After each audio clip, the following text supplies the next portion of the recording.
ሰላም ያምነን ኤሌክትሮኒክስ ቤተሰቦች ዛሬ የውሃ ማጣሪያ አገጣጠሙን እንዴት እንደሆነ እናያለን። ይህንን ቪዲዮ በማየት የውሃ ማጣሪያውን እድሜ ማራዘም እንዲሁም ደግሞ ካልተፈለገ ወጪ ራሳችንን እናድናለን ማለት ነው። ላይክ፣ ሰብስክራይብ፣ ሼር በማድረግ እስከመጨረሻው ቪዲዮ በመከታተል የቤተሰቡ አባል መሆን ይችላሉ።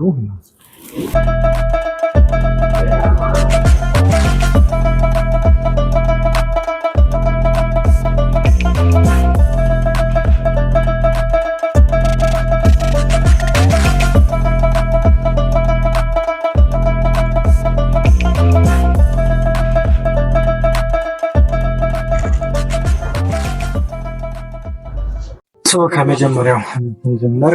የፓኬጁን እንፈታለን።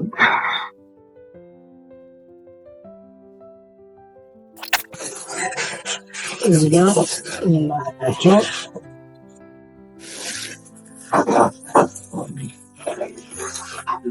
በኋላ በዚህ ነው እናገኛለን ማለት ነው።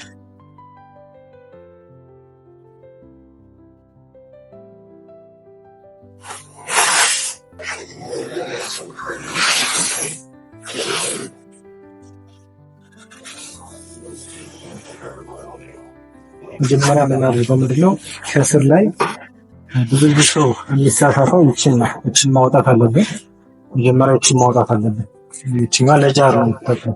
ጃር ውሃ ከላይ 20 ሊትር መንገስ ስለተጠቀም ጃር ነው የምትጠቀመው። ይዘታ እቺ ካስፈላጊነች እዚህ ጋር እንደፈታን የምናገኛት ይችኛው ፓርት ፍሎቲንግ ቫልቭ ነች። እቺ ፍሎቲንግ ቫልቭዋን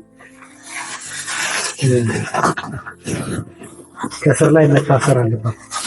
የዚህች ቫልቭ ጥቅም ምንድነው? አፕ ኤንድ ዳውን በመፍጠር ውሃ ወደ ታችና ወደ ላይ እንዲወጣ ከዝቅ በማድረግ ውሃ ወደ ታችኛው ፊልተር ሁላችን ስሞላ ውሃ ወደ ታች ወርዶ ከሞላ በኋላ ይችኛው ፓርት ይገፋታል ማለት ነው። ታችኛው ውሃ ይገፋታል ማለት ነው። ስለዚህ ውሃ ወደ ታች አይወርድም ማለት ነው። ስለዚህ እዚህ ጋር እንደምናየው ቪዲዮ ላይ እንደምናየው ማሰር አለብን። እዚህ ጋር እንደምናየው ማስራት አለ።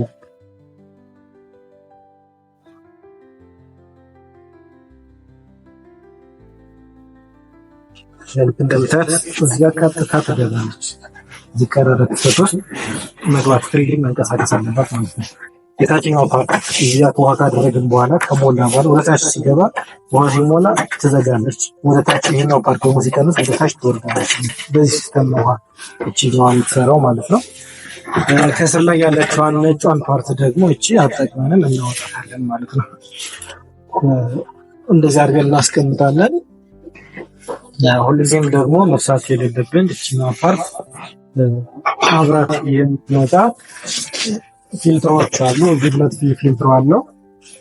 አንድ ላይ በጠቀም ትችላላችሁ፣ ግን ሞር በየ6 ወሩ እየቀያየርን እንጠቀም ይሻላል። ስለዚህ እቺኛዋን የመጀመሪያ ነጯን ከላይ ላይ እናስቀምጣታለን። እቺ ነጯን ፓርት እናወጣትና እቺን ፊልትሮ ከላይ ላይ ቃው ከላይ ላይ ማለት ነው እናስቀምጣታለን።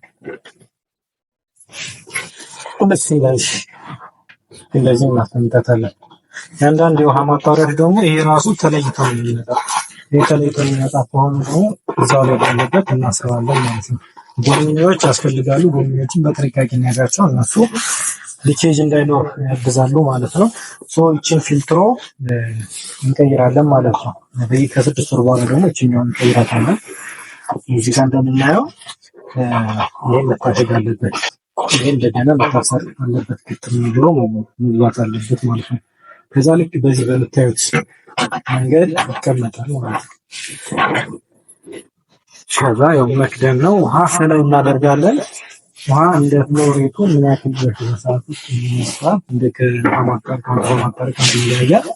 ፍሎሬት የራሳቸው አለ።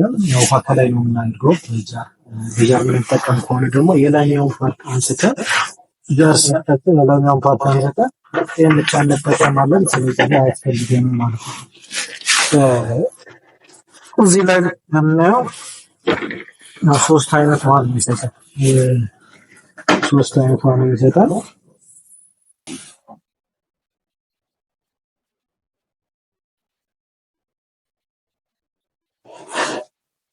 3 አይነት የሚሰጠው ሞቅ አለው፣ ኖርማል፣ ቀዝቃዛ። ይሄኛው ፈልቶ ነው የሚለው ኮልድ የሚለው ቀዝቃዛ የፍሪጅ ውሃ ነው። ኖርማል የተጣራው ቀጥታ ይወርዳል ማለት ነው። እዚህ ጋር የሚንጠፈጠፍ ውሃ ካለ ያስቀርልናል ማለት ነው። ሁልጊዜም ቢሆን ምጥን እናደርጋችሁ ውሃ ማጣሪያ ስንጠቀም ገና እንደተገዛ ከ4 ሰዓት በኋላ ከእንቅስቃሴ ከተረጋጋ በኋላ ብንጠቀም ነው ይሻላል። ሁልጊዜም ፍሪጁ ኦን ሊሆን ይሻላል። ስራ ከጀመረ በኋላ ኦን ይሁን። የሙቅ ውሃው ደግሞ ስንፈልግ ብናበራ የተሻለ ነው። ባዶ መሆን የለበትም። ይህ ክፍል ባዶ ሆነ ማለት ይቃጠላል። በባዶ ከሆነ ሬዚስተሩ ይቆረጥና ይቃጠላል ማለት ነው። ስለዚህ ሁልጊዜም ስንፈልግ ብቻ ውሃ ካለው ብቻ ኦን አድርገን መጠቀም አለብን ማለት ነው። የውሃ ሌብሉ እዚህ ጋር ምልክት አድርገን በራሳችን መንገድ ምልክት አድርገን እዚህ ከደረሰች ከላይ መሙላት አለብን። አለበለዚያ ባዶ ከሆነ እና ኦን ካደረግነው የሙቁን ቀዩ የሙቁ ውሃ የቦይለሩ መቆጣጠሪያ ነው ያቃጥላል ማለት ነው። ስለዚህ ይህንን ጥንቃቄ ልናደርግ ይገባል። ስናጸዳ ደግሞ ሁልጊዜም ቢሆን ማጥራት ያለብን እቺ የላይ የታችኛውን ፓርት ስንፈታትና በየሳምንቱ ለ5 ደቂቃ ውሃ እንዲያልፍበት እንዲሆን የተሻለ ነው። ለ5 ደቂቃ ውሃ ሲያልፍበት ንጹህ ይሆናል። ውስጥ ላይ የቀሩ ቆሻሾችን ያጸዳልናል ማለት ነው። አንዳንዶች ከላይ ይሆናል እንደ ሚዲያ ብራንድ ከላይ ነው ራሱ ተጠሩ ያሉ እሱም እናጸዳለን ማለት ነው። ፊልትሩም እንዲሁ ውሃ ውስጥ መነከር አለበት። በ3 ደቂቃ ውስጥ ተነክሮ መውጣት አለበት። ፊልትሩ ንጹህ የቧንቧ ውሃ ሲያልፍባቸው እናጸዳለን ማለት ነው።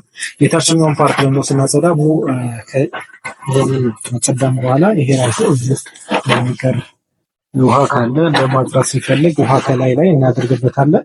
ውስጥ ላይ ያለው ውሃ ደግሞ ተንቆት እንዲወጣ ሄዳል። እዚህ ጋር ሰማያዊ ክዳን አለች። እቺ ሰማያዊ ክዳን ተፈታ ሙሉን አንጠፍጥፈን ማውጣት እንችላለን ማለት ነው። ይሄኛው ውስጠኛውን ፓርት የቀረው ውሃ ካለ ለማጽዳት ያግዘናል ማለት ነው። በእንደዚህ አይነት መንገድ የውሃችንን ውሃ ማጣሪያችንን እድሜ ማራዘም እንችላለን ማለት ነው። ስለዚህ በዚህ መንገድ የውሃ ማጣሪያችንን አደጋ መጠበቅ እንችላለን ማለት ነው። ሁልጊዜም ቢሆን አዲስ እንደገዛ በባዶ መሰካት የለበትም። ከ24 ሰዓት በኋላ ቢሆን ይመረጣል። ውሃው ተጣርቶ እስኪደርስ እዚህኛው ክፍል ላይ ውሃ ባዶ ሆኖ እንጨምሮ መሰካት የለበትም። ጥንቃቄ አድርጉ። ከስር ላይ ደግሞ ለተለያችሁ እቺን ስታስገባ ብዙ ሰው የሚሰበሰበው እቺን ፓርት ነው። ፍሎት የሚባለውን ከስር ላይ በስርዓት አጥንተና ሰዓትና ከላይ ያለውን የጃሩን ማስቀመጫ መውጣት አለብን ማለት ነው። ስለዚህ አድራሻ አዲስ አበባ መገናኛ ስር ኤምሲቲ ሞል እዚህ ፊት ለፊት ላይ የምታዩት ህንፃ ነው የሚገኘው። ከህንፃ ውስጥ ደግሞ የመጀመሪያው ግራውንድ ላይ ፊት ለፊት ላይ የምታዩት ነጭ ስክሪን ይታያል። አምነን ኤሌክትሮኒክስ ሚል ፊት ለፊት ላይ እንደምታዩት እዛ ነው የሚገኘው።